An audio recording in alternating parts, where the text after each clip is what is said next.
आज आपके प्रोग्राम में लोग कह रहे हैं कि ट्रम्प ने वहां पे ताइवान का सौदा कर लिया जी। तो ये खबर जाहिर है कि वो करेगा अपने लिए।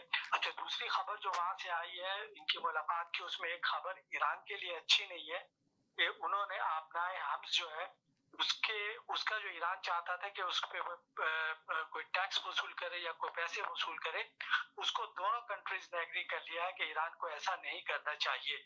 तो ये ईरान के लिए मैं समझता हूँ एक बहुत बड़ा सेटबैक है। ईरान उसको इस्तेमाल तो कर सकता है अपनी ताकत दिखाने के लिए, लेकिन जो उसका प्रोग्राम था ईरान का कि वो उस पे पैसे वसूल करेगा वहां से, वो शायद वो ना कर सके, तो ये अच्छी खबर नहीं है।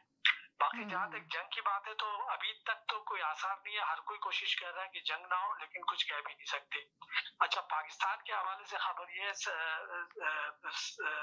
समीना कि एक आपने सुना होगा कि एक मरे हुए घोड़े पे जो है, क्या कहते हैं उसको, मरे हुए उस पे उन्होंने दोबारा वो साइफर का उठाना शुरू कर दिया है। और ये कोई इमरान खान का बहुत बड़ा दुश्मन मुझे लगता है जिसने ये साइफर दोबारा लेकर के आ गया है मैदान में। इससे होगा ये कि इमरान खान बुरी तरह से फंस जाएंगे, क्योंकि टीवी पर उनका ये इंटरव्यू मौजूद है कि साइफर मुझसे गुम हो गया। तो सबसे पहले तो ये पूछा जाएगा कि ये बताइए कि एक यहूदियों के हाथ ये कैसे लगा कि एक यहूदी अखबार ने इसको छापा है। तो पहले तो इमरान खान पर ऐसा मुकदमा ना बन जाए कि आप बताएं कि आप वजीर आजम थे, आपके दफ्तर से ये लीक कैसे हुआ। बाकी वो जो पूरे पीटीआई वाले जो आज उछल रहे हैं कि देखें साहब की खबर सही साबित हो गई, ये हो गई वो हो गई, उनको पता नहीं है कि वो कितने बड़े दलदल में फंसने जा रहा है इमरान खान। तो वो खबरें तो बाद में, मगर आप देखेंगे ये तो मैं बाद में बात करूंगी इसके ऊपर। पीपल्स पार्टी और तहरीक इंसाफ तो मिलके हुकूमत बनाने की तैयारियां में लगी हुई है, तो क्या तहरीक इंसाफ के साथ कोई वो हो रहा है, इंसाफ हो रहा है? तो मैं इस पे बात करूंगी इंशाल्लाह आपके साथ। अभी जरा मैं इस पे अमेरिका और ईरान की बात कर लूं। राकेश तिवारी साहब भी हमारे साथ मौजूद हैं। जी चौधरी साहब, क्या कहेंगे सर आप?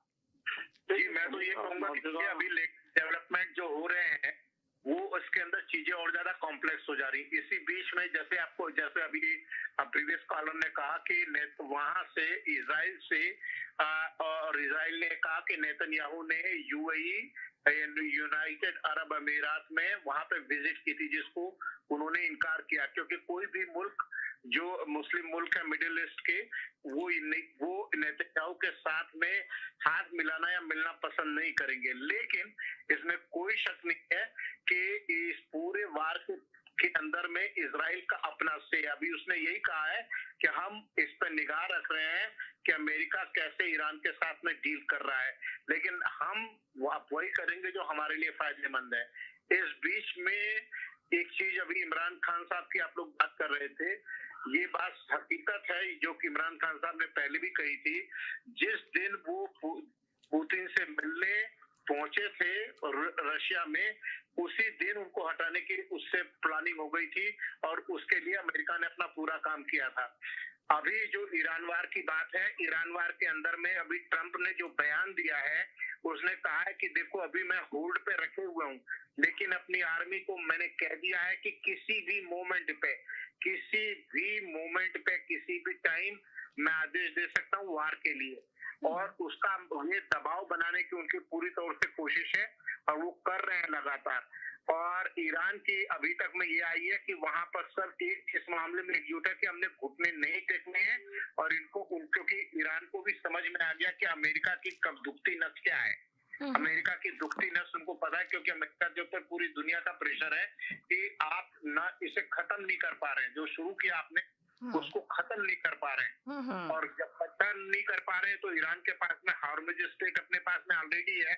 और बिल्कुल प्रीवियस कॉलर ने उन्होंने सही कहा था कि ईरान जो है इस पर भी निगाह लगा के बैठा हुआ है कि जो केबल जा रही है पूरी दुनिया में नेटवर्क की हार्मुज स्ट्रेट से जा रही है, उसके लिए भी कहा है कि हम इसके ऊपर अटैक कर, लेकिन ओपनली नहीं कहा है, लेकिन उस पर काम कर रहा है कि कल की तारीख में अगर हार्मुज स्ट्रेट पर ऐसा कुछ होता है तो देखिए ईरान का यही कहना है, हम तो डूबे हैं सनम, तुमको भी ले देंगे। हम अगर मर रहे हैं तो फिर दुनिया अगर बैठ के देखिए आज की तारीख में मॉरल सपोर्ट का कोई मतलब नहीं होता। मॉरल सपोर्ट जो है दूर से बैठ करके हाँ जी जैसे हम लोग बात कर रहे हैं, ईरान को वो डायरेक्ट सपोर्ट अभी इस वक्त में जो है डायरेक्ट सपोर्ट चाइना और रशिया और इंडिया से मिल रहा है, ओके, और पाकिस्तान से भी किसी हद तक में मिल रहा है, ये सबको पता है। बाकी मिडिल ईस्ट के जो देश है वो नहीं कर रहे, शायद